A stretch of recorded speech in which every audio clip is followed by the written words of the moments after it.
নমস্কার বন্ধুরা, আর জি কুকিং চ্যানেলে আপনাদের সবাইকে স্বাগত।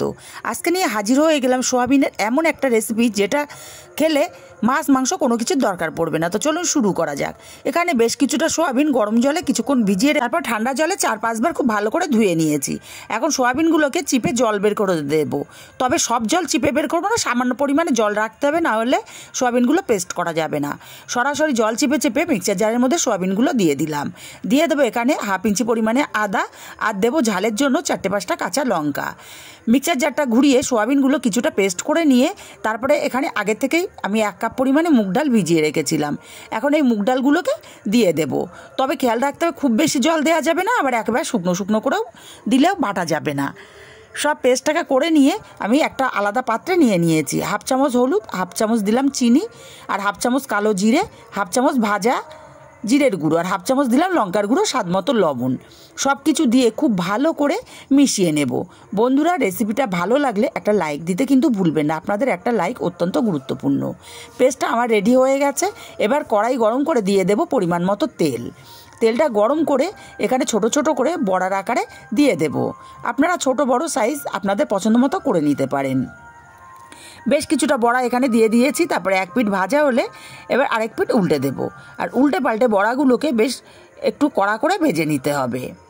দেখুন বড়াগুলো ভাজা হয়ে গেছে, উঠিয়ে নেব। আর বাকি বড়াগুলো আমি একইভাবে ভেজে নেব। বাকি বড়াগুলো একইভাবে ভেজে নিয়েছি, বাকি বড়াগুলোকে উঠিয়ে নেব। তবে সব বড়াগুলো আমি তরকারিতে ব্যবহার করব না, কিছুটা বড়া শুকনো খাওয়ার জন্য রেখে দেব।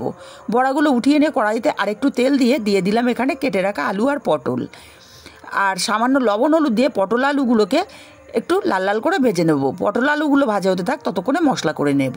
মিক্সচার জারের মধ্যে 2টো টমেটো দিয়ে দিলাম কয়েকটা ধনেপাতার ডাঁটা, আর এখানে দিয়ে দেব কিছুটা গ্রেট করা আদা। মিহি করে পেস্ট রেডি করে নিয়েছি। এই পেস্টটা এক সাইডে রেখে দিয়ে আর একটা মশলা করে নেব। একটা বাটির মধ্যে 1 চামচ হলুদ, 1 চামচ লঙ্কার গুঁড়ো, 1/2 চামচ জিরের গুঁড়ো, আর 1 চামচ ধনের গুঁড়ো দিলাম, 1/2 চামচ কাশ্মীরি লঙ্কার গুঁড়ো দিলাম, আর 1 চামচ চিনি। অল্প জল দিয়ে মশলাটাকে গুলে নেব। এতে করে গুঁড়ো মশলাগুলো ফুলে বাটা মশলার মতো হয়ে যাবে। মশলাটা গুলে নিয়েছি, এক সাইডে রেখে দিয়ে এদিকে পটল আর আলুটাও বেশ ভাজা ভাজা হয়ে গেছে। এখন পটল আলু ভাজাগুলোকে তেল ঝরিয়ে উঠিয়ে নেব। বন্ধুরা, একদিন হলে রেসিপিটা বানিয়ে দেখবেন, টেস্ট কিন্তু হয় অসাধারণ। সত্যি কথা বলতে এতটাই টেস্টি হয়েছিল যে মাছ মাংসের কোনো দরকারই পড়ে না এরকম একটা নিরামিষ রেসিপি থাকলে। পটল আলুগুলো উঠিয়ে নিয়ে এই তেলের মধ্যে একটা শুকনো লঙ্কা ছিঁড়ে দিলাম, 2টো তেজপাতা দিলাম, আর দেবো 1/2 চামচ গোটা জিরে। ফোড়নটা একটু ভাজা ভাজা হলে এখানে টমেটো পেস্টটা দিয়ে দিয়েছি। টমেটোর পেস্টটাকে দিয়ে সময় নিয়ে কষিয়ে নিয়েছি।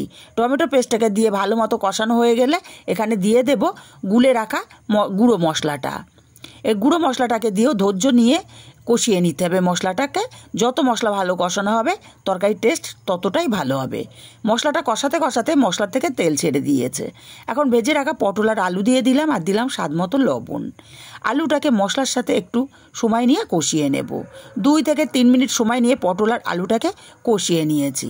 এখন এখানে দিয়ে দেব পরিমাণ মতো জল।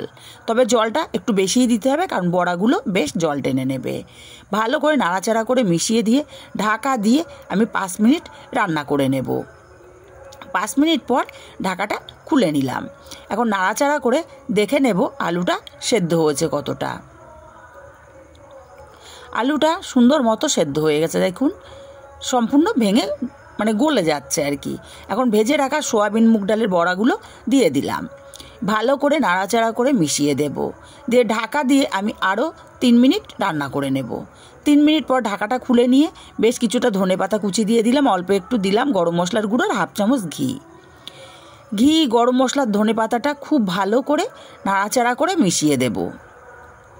খুব ভালো করে নাড়াচাড়া করে মিশিয়ে দিয়ে নামিয়ে নিয়েছি। রেসিপিটা কেমন লাগলো কমেন্ট করে জানাতে ভুলবেন না। ভালো লাগলে কাছের আত্মীয় স্বজন বন্ধু বান্ধবের কাছে শেয়ার করতে ভুলবেন না।